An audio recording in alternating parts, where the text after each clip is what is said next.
They told her she was digging her own grave. In a way, they were right. Except it turned out to be everyone else's salvation. Montana Territory. Autumn of 1887.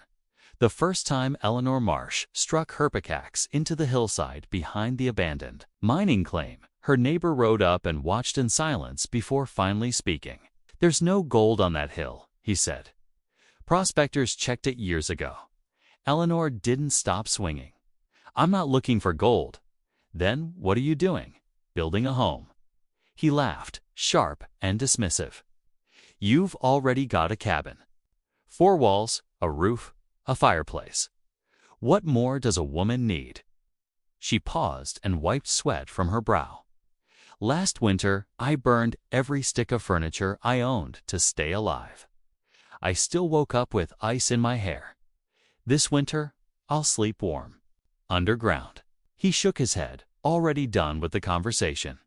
"When that tunnel collapses, don't expect anyone to dig you out." He rode away. Eleanor returned to her work. Atikus rose and fell.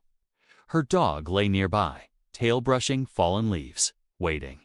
Her husband had died the previous spring, his body found at the bottom of a ravine when the thaw came. The search parties had stopped weeks earlier. Eleanor had known before they did. She kept a candle burning until the truth arrived with the melt. By May, the town moved on.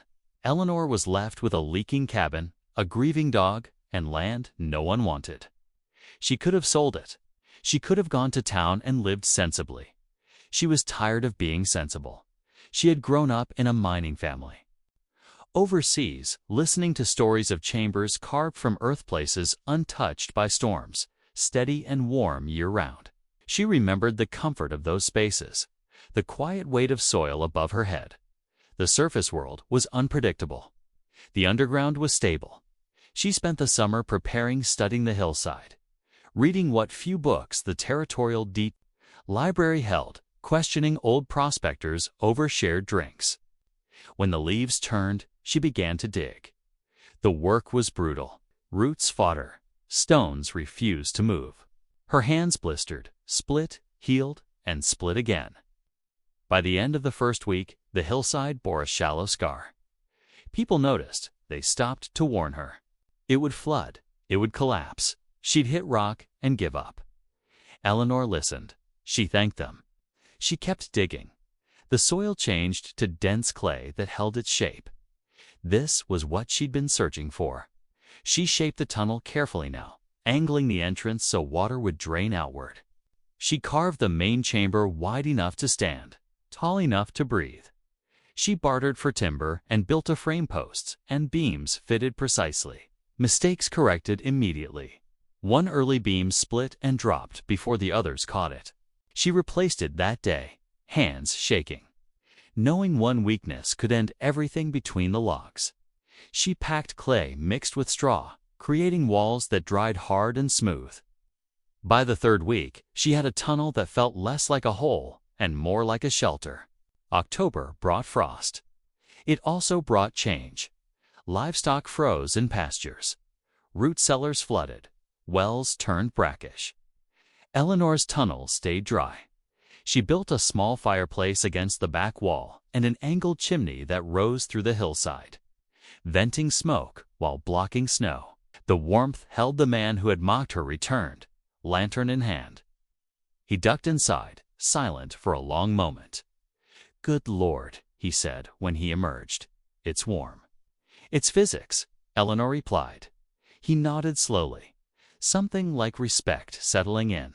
Snow came early and stayed. Visitors followed asking questions, requesting help, wanting to see the shelter. Eleanor answered when she could. She continued improving her home.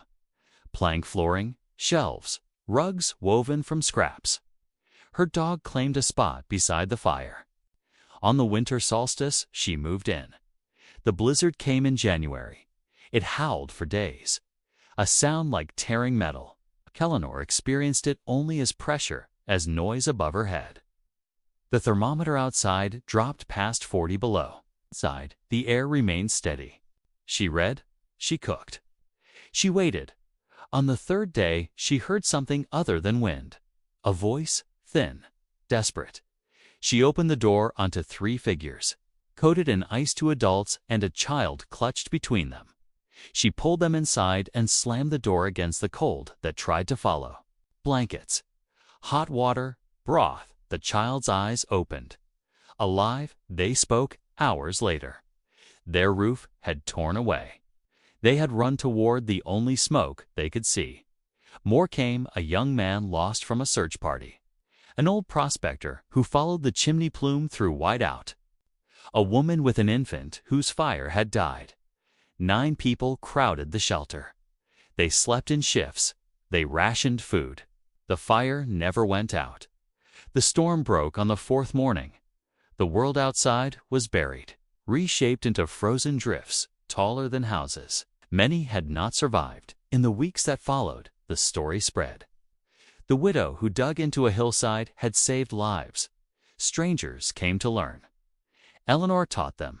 She showed them how to choose soil, how to shore walls, how to vent smoke and trap heat. She asked nothing in return. Knowledge isn't like gold, she told them. It grows when you share it. By the next winter, more shelters dotted the valley. Then more beyond it. Years later, the man who once laughed asked why she hadn't profited from it. Eleanor sat at the entrance of her shelter, watching the sun sink behind the mountains, her old dog sleeping at her feet.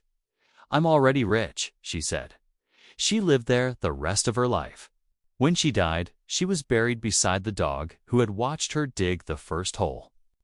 The shelter still stands. Visitors walk through it now, feeling the steady warmth of earth overhead.